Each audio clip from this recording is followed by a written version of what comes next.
¿Cómo te va? Bienvenido, Guido Moscoso, Muchas director gracias. de Opinaya. Gracias por estar aquí para hablar de alguna manera de cómo se ha ido transformando el escenario político en estos últimos tiempos, en estos últimos meses, y cuál es ese lugar en el que ahora estamos parados. Yo leía algunas encuestas, las de ustedes incluidas y demás, y pensaba si alguna vez la gente de Cambiemos imaginó que imagen positiva contra negativa del actual presidente y la expresidenta iban a estar tan iguales. Creo que no se lo imaginaron.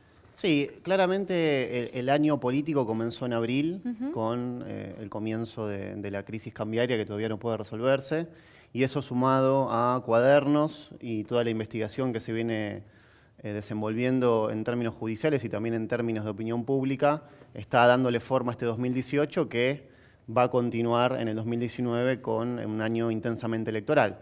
Tenemos que pensar que de acá a un año, en septiembre de 2019, vamos a estar inmersos fuertemente en la campaña electoral y que va a ser un año decisivo, no solamente para Cambiemos, que pone en juego la presidencia, pone en juego la gobernación de la provincia de Buenos Aires y la jefatura de gobierno de la Ciudad de Buenos Aires, sino también para la oposición, para ver cómo resuelve este escenario bastante atomizado, ¿no?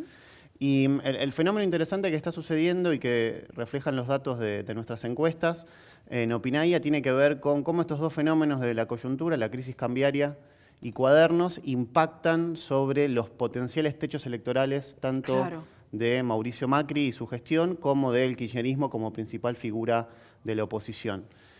Hoy por hoy, el núcleo duro de Cambiemos del macrismo está cercano al 33, al 35%, que es un número, ¿no?, que se mantiene en el tiempo, que se viene manteniendo desde abril.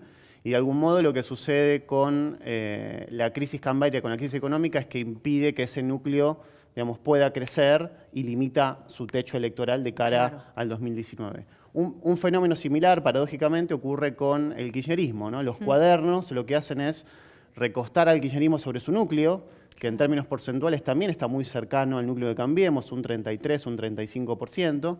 Por ejemplo, en nuestra última encuesta de septiembre, la imagen positiva de Cristina Kirchner está en el 35%, 3 puntos arriba de la medición de agosto, donde estaba en 32%. Entonces, Cuadernos lo que hace es, nuevamente, recostar al kirchnerismo en su núcleo y le impide crecer y tener un techo, ¿no?, electoral que sea interesante de cara al 2019. Y ese también fue el mismo dilema electoral que tuvo el Frente para la Victoria o Unidad Ciudadana el año pasado. Tenía muy buen piso, ¿no?, que le garantizaba, en el caso de Cristina, ser una candidata interesante cuando uno está viendo las candidaturas, pero en el transcurso de la campaña ese piso era muy difícil de superar. Desde la reforma del 94 tuvimos solamente 2 reelecciones presidenciales. En una, con toda la oposición atomizada en distintos referentes, que estaba el radicalismo, el frepaso, y una crisis económica de desempleo. La segunda del 2011, también con la oposición totalmente atomizada, y una crisis económica ya traducida en cepo cambiario, ya traducida en dólar paralelo y ya traducida en INDEC intervenido. Y en ambos casos el oficialismo triunfó igual. ¿Realmente es tan importante la economía a la hora de votar, como diría un asesor de Bill Clinton? Bueno, es una buena pregunta. Yo voy a intentar ser un poco provocador en ese sentido y voy a decir que la economía quizás no importa tanto como nosotros pensamos, ¿no?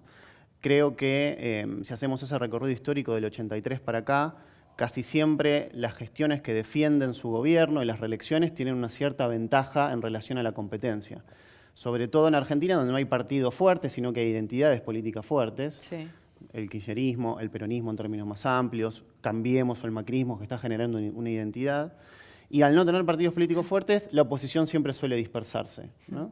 Entonces, también hay distintos escenarios económicos. Una cuestión es una economía en crisis, ¿no? Una economía en la cual quizás no haya crecimientos en términos cuantificables en el PBI, y otro escenario distinto sería más de catástrofe, al estilo de lo que nos pasó hace un mes, donde no sabíamos cuál era el valor del dólar, ¿no? Entonces, en la medida que Cambiemos pueda estabilizar esta crisis cambiaria y en la medida que controle una variable clave, que es el desempleo, esta semana se conoció el último dato oficial del INDEC, donde subió el desempleo y está cercano a los 2 dígitos, teniendo en cuenta que es el segundo trimestre del año y que no está reflejando ese dato estos últimos 2 meses. Es probable que la próxima comunicación sea incluso más grande. Entonces, en la medida que se pueda controlar el desempleo en un dígito, que se pueda generar confianza y establecer un precio sostenido en el tiempo del dólar, las chances del gobierno crecen.